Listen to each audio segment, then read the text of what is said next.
thing that was calling me was always fighting. So fighting was always like the last resort. Like, this is the last thing, because it's not realistic. Everyone tells you can't do it, or it's hard, or it's hard on your body. I mean, it is. Like, they're telling you the truth, but no one tells you, but why not go for it? Base, earth shattering, got the plans to make the coast break. Keep acting like you can stop me with a closed gate. Keep acting like how I kill it ain't a cold case. High above the law, defy the odds. Why the rules bend your set defenses? Try me if you wanna.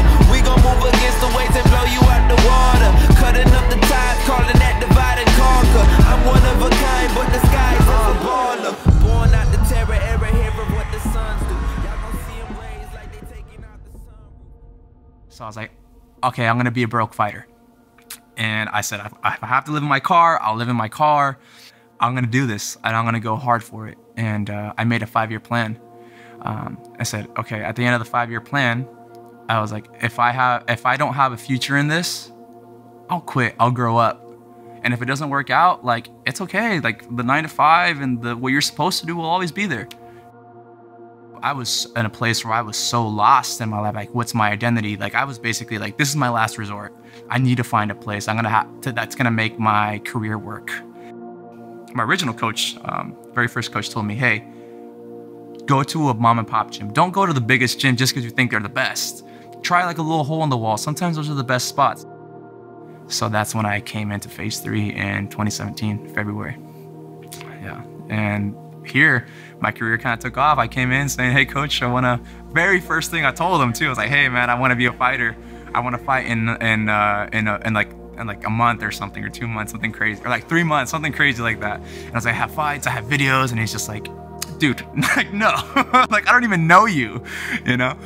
He walked in the front door as a relatively sloppy, cocky fighter that, you know, just, he had dreams, you know? Immediately I felt like, this guy's a good person, you know, something about energy, whether you believe in it or not, like, I just felt right. I was like, man, before I even stepped on the mat, I looked around and I sat down and watched the class, and people came over and talked to me. I was like, man, this guy created a great community, great, speaks well, inviting. I was helped right away. And then just like, hey, you're here, I'm gonna give you attention. Like, you know, I didn't feel overlooked or overshadowed by the big fighters that were here. You know, the people that had more experience. That was always, I felt included.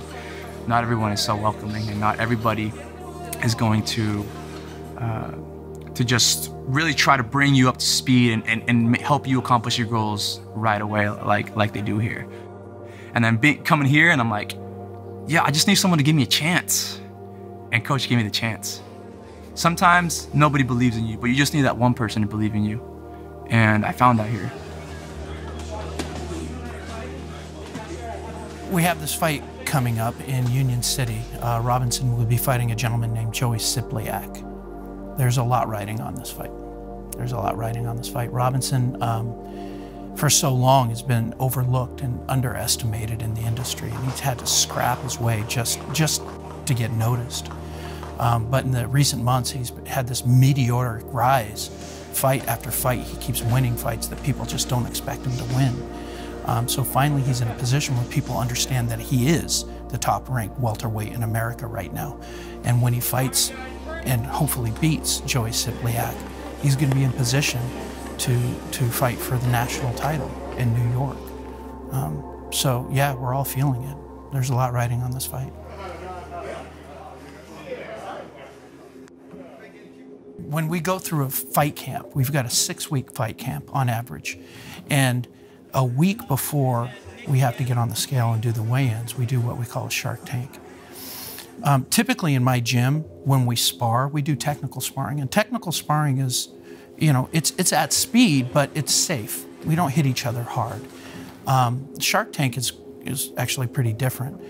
A shark tank is, we get my fighter, in this situation that'd be Robinson, in the ring, and he does 6 rounds, hard rounds, intense rounds. And every round you put a fresh fighter in to fight him. So every single fighter that goes in is fresh. They haven't done any rounds.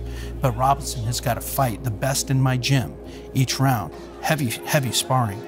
And yeah, by the end of those 6 rounds, you see a lot of physical and emotional duress on your fighter. And that's as close as we can get to simulating what that real fight is going to be like.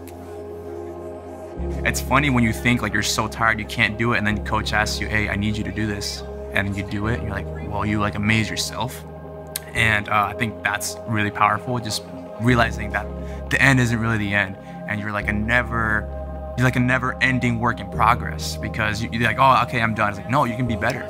You can be better. There's like layers to it.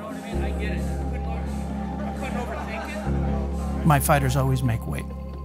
And what that means is, prior to a fight, yes, we have to agree on, you know, the opponent, for instance. Yes, we accept this fight with this person, but the next conversation is, what weight are we going to fight at? Part of that negotiation is figuring out what's the best weight for my fighter to fight at and not be at a disadvantage. So we agree on a fight, and then we agree on the weight, and then we've got 6 weeks to make sure that my fighter makes that weight. The weigh-ins are the day when the fighter usually has about 24 hours of no food or water, and also frequently they have to spend some time in the sauna where we squeeze out even more water out of this person so that they can make the agreed upon weight when they step on the scale. So you have a room full of fighters that are hungry, dehydrated, and filled with anxiety, and they're all just standing there waiting to get on the scale, to do the face-off, and then they can have a drink of water. So the weigh-ins tend to be pretty intense.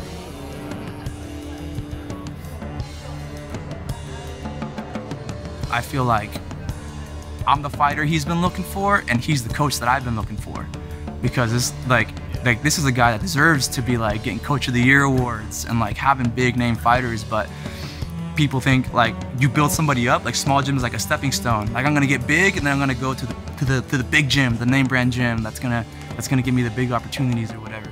So for me, I'm like, no, this guy is a great coach. He can take me where I want to go, and he gives 110%. Over time, you know, you're trying to build up this fighter and to get them to get where they want to be.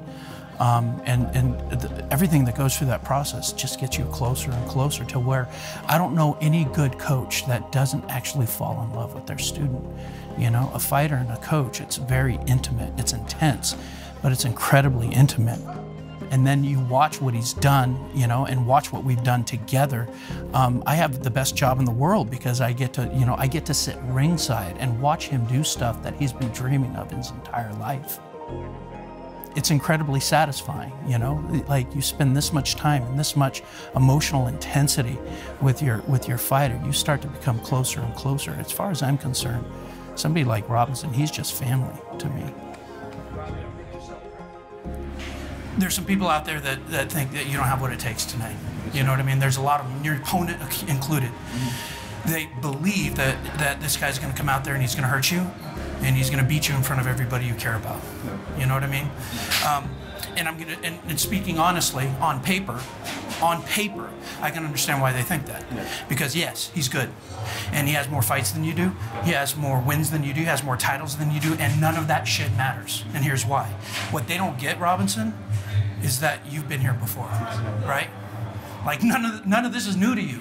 So you have been the underdog time after time, and then you topple giants, and you do it easily, right? And maybe someday this kid's gonna go on to be like one of the best. Fantastic, that's great. Not tonight. It's not his turn. It's your turn. So this is what I need. When you go out there and you climb into that ring where you will beat him, I need you to remember something. When the bell rings, this is not just some fight where two kickboxers are going to beat on each other. That's not what this is. When that bell rings, you're the predator, he's the prey, and you're hungry. When that bell rings, champ, that's your dinner bell. And I'm giving you permission to feed. Do you understand me? So tonight I need you to go out there and eat this kid alive. Can you see that outcome in your mind? Can you feel it in your heart? Do you believe, mind, body, and soul, that you have the tools to make that a reality? Okay, I need you to go out there and make yourself proud. I love you, buddy. Thank you, Coach. Dinner time! Yes, sir. That 5-year plan, it's coming up, and I accomplished that. Like basically my goal was, I just want to know if I have what it takes to be amongst the best in the world. And over the last 8 months, I've had 8 fights, picking up 3 titles and a silver medal. And I'm ranked #1 in the world in one organization, and I'm ranked top 3 in the nation for another one. So it's like working. So this like means so much to be able to live my dream. I'm actually living it against everybody telling me I can't. So, like it's like now everyone is hopping on board, and family even believes in me. Like you can see the pride when they're like, my son's a fighter. Or it's like, my son's a fighter. And the way people look at me now has changed. And I'm actually living the dream. Like I'm living it. And I just showed myself that that the end is not the end. It's just the beginning. Ladies and gentlemen, after 3 big rounds, we go to the judges' scorecards. All for your winner by unanimous decision. He will go on to fight Phas3 Muay Thai for the 147 title. In the red corner, Robbinson Galvez.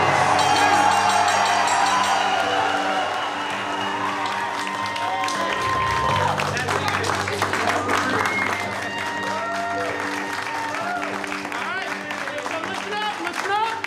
Phase 3 on 3. 1, 2, 3. Phase 3! Yeah! Robbinson! Robbinson! Robbinson! Robbinson! All right, you threw a heavy kick. He checked it. You're good? Yeah.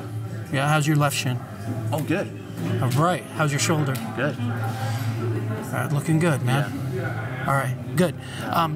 Next week, let's look at video. Yeah. And dive deep into like what we can change, what we can fix, and what we can keep improving on. Okay. Yes, sir. All right. Number 1. Yes, sir.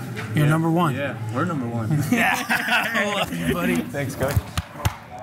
All right. Let's go watch some fights. Yes, sir.